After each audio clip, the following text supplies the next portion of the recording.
好，大家好，我是阿可，今天是2024年4月1号。那现在呢，我要去台北，要参加明天的那个警政署的说明会哦。相信最近大家吵得沸沸扬扬，或是说比较担心的一些法条、材质啦，什么东西的比较不清楚。毕竟你跟我都不是什么专业的法律人士，或者是说靠法律这个部分去生活的，所以有些法条或是一些法案，我们会比较不懂。那明天警政署他会一次做个说明，我不知道最后结果怎么样，但是我相信明天会有许多人去，并且有提出许多比较专业或是比较确定问题去问警政署这样子。那至于我明天会不会问问题呢？得看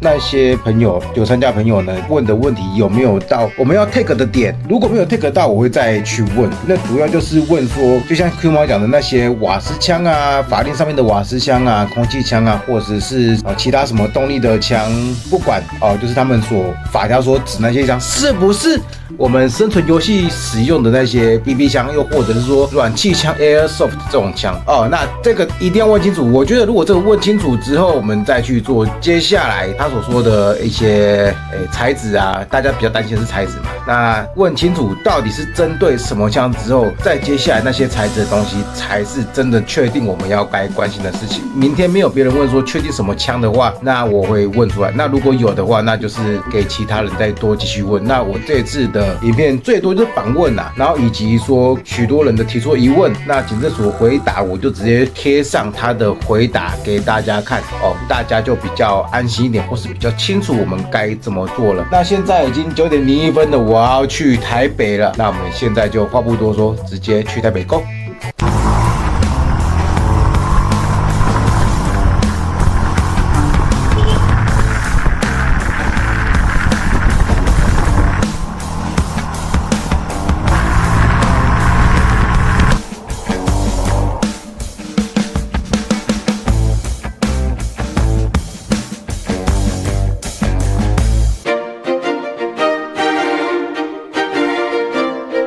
当然，在这个第4条第2项里面还是有规定说，这边所称的枪炮也包括主要组成零件，但是有一个条件，如果这些零件的话，它没有办法供组成枪炮之用的话，就不在我们管制的范围之内，就是排除掉了。我们按照这些理路来看的话，那我们看我们现在目前机动游戏用枪是一个 CNS 12775的规范。机动游戏呢很重要一点，它就是要空气去推动那个6厘米的弹丸。然后来让这个玩家能够享受到就是射击这个枪支的这个乐趣。那为了容纳这些空气推动的这些管道跟装置，所以它的零件结构跟我们要管的这个枪炮条例所要管刚刚所跟各位报道这些列举式的这个枪炮，跟后面讲说发射子弹或金属的这些枪炮是不一样的东西。所以呢，基本上我们可以讲说，如果是符合 CNS 12775是照这规范来做的，就不会在我们这次规范里面。第2点的部分，担心说我们在枪炮条例里面所称的瓦斯枪，跟各位在玩的 GBB， 就是 gas blowback 这种逼动游戏是一样的吗？同样是一个 gas， 可是在文字上的意义完全不一样那我们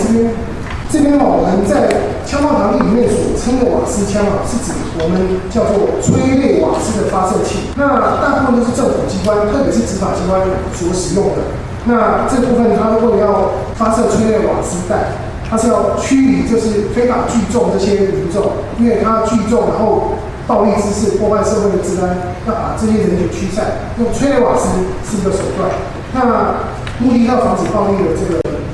形式升高所以跟各位所用的这些所谓的瓦斯枪事实上是完全是2回事那可能是名词上的相同，但是事实上完全不一样。那话也说回来，这是我们枪炮条例目前在现况当中，因为没有对名词做定义性的解释，所以可能造成大家的误解。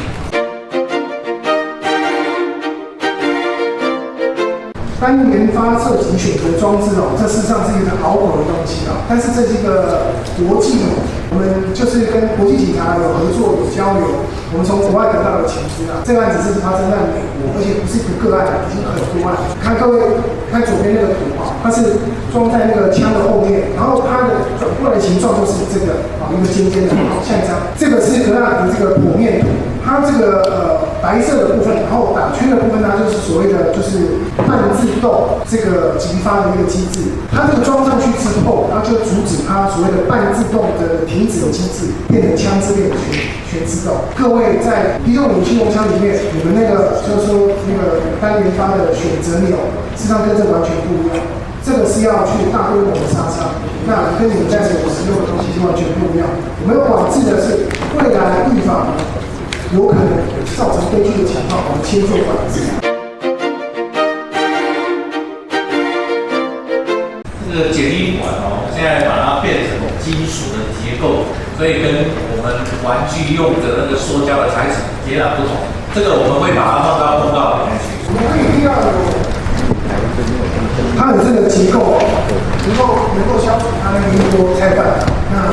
是不是现场有些我们专家可以帮我们说一下？各位长官、各位来宾，以我个人的经验，我们在台湾销售很多年新派真枪的简易筒，里面的结构是照这个样子，就是它是列排式的。第一个简易管为什么要简易管？它要减低声音，还要遮蔽火光。相信有些人知道，简易管打非常的热，打2发你手就不能按了。那目前我们玩具的内管只是纯外形，刚刚长官只在表达，就是他讲内构，你如果做成金属的隔板，就表示你有这个意图，因为这个玩具枪是完全用不到的。为什么要做成这样子呢？第一个，你在设计出去的时候回压，如果玩具枪内管里面装发光器也好，装泡棉也好，我保证你内管就是炸掉，或是你纯粹钢管里面什么都没有，我保证你也是声音也没有减，可能造成你受伤。所以刚刚长官想表达的是，里面一定要做成金属隔板装置，因为这跟玩具枪完全无关。那大家讲到发光器啊或内管经过，那个都不是在此次的管制范围。大家注意，刚刚长官想表达的是，我们是火药枪提发的面音管，因为有一些进口里面就是金属隔板的，那个跟我们现在玩具枪都是完全无关的。好，那刚才有讲到火帽啊装置，你说火帽像低分贝，那个是我们合作提出来。我举例好了，我们步枪一般正常打出来的分贝是160几分贝，装上修来的 SIT 各个牌子的一管，最多减到130几。你说我耳朵感受出来可以，它的声音变短，它并不是跟电一样 Q 跟都是变冷的，根本没有这种东西。但是你当对面30公里处，它可以做到遮蔽枪口火光，还有让你分散音源，让你一下子不好找。那我玩具枪在这部分完全没有顾虑，而且我相信大家做的玩具枪用的面音管布用在火药枪上面，保证害死你自己而已。是，他现在有讲到里面做到的回压功能、遮蔽火光功能，还有减音功能。真正面音管是没有办法做到 QQ 的，那个是电影。好，那我现在在这大概介绍一下，因为我实际接触的面音管，你不戴耳塞还是很大声。你说歹徒现在最近进来办案的这面管里面是金属隔板的，那就不是我们所谓的玩具枪的讨论之类的。好，谢谢各位。各位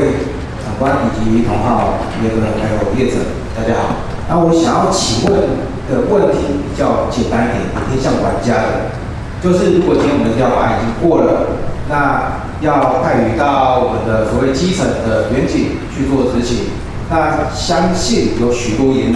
警也不太清楚我们的 airsoft 或是 air gun 的差别在哪里的话，那或者是说刚刚我们也有那个玩家也是说，就是要去做一个教学的动作，那教学有时间。不是一开始法令下去，大家都知道。那这段时间如果有基层去查到，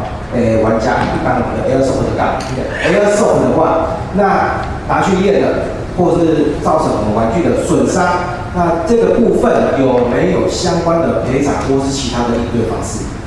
我们比较想知道这个东西。如果因为我们这种东西，坏掉了，那没有相关赔偿的话，我相信许多人都没办法接受。好，以上，谢谢。科长为我们进行解答。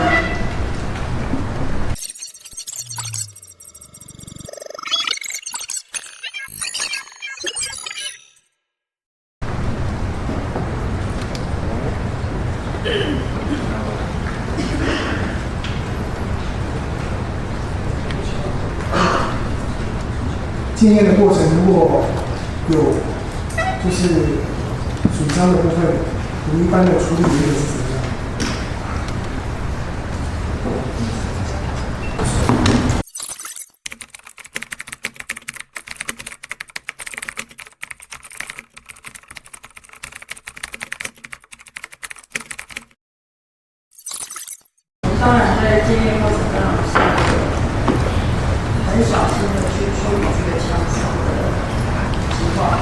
那我们一般也是尽量避免它的存在的情形。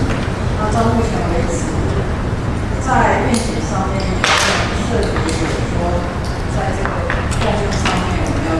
去做这个方式，因为建议公司要帮我们进行步步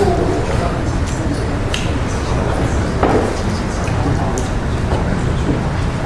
这边再补充一下哈，法规如果公布施行的话，是在这个报备期6个月之后才开始，就是中间会有一段缓冲期间，让大家去做相关的熟悉跟处理，包括我们民警部分，也要认识新的法规的部分，看要怎么去适用哈。当然这个部分我们也一直在强调，教育训练是非常重要的。如果在第一时间如果不是的话，根本连带回去都不用带回去了，我们在第一时间能够做判断跟处理。那损伤的部分一定要想办法降到最低的哈，这个部分是我一定要强调的哈，谢谢。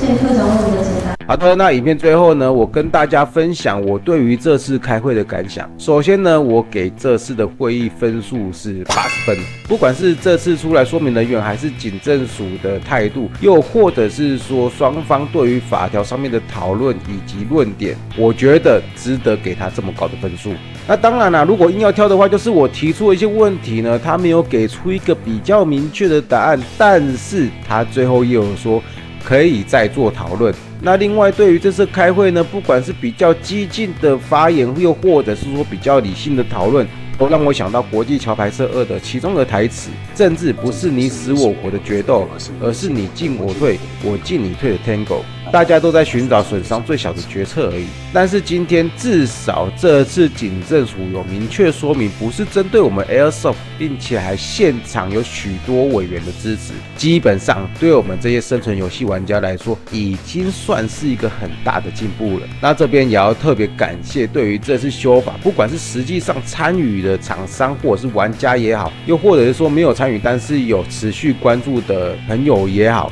真的非常感谢大家。那因为这部影片呢，我只剪辑觉得算重要的部分啊，可能有些细节我没有剪进来。如果各位想要看完整2个多小时的会议内容的话，建议可以去看 Q 模，建议可以去 Q 模的频道去做一个观看。好的，那今天影片就到这边。喜欢这部影片的话，记得订阅、开启小铃铛、选择全部通知、按赞以及分享。如果你有任何讯息想要私我的话呢，可以追踪我的 IG 以及 FB。好，就这样。我是瓦哥，我们下次见，拜拜。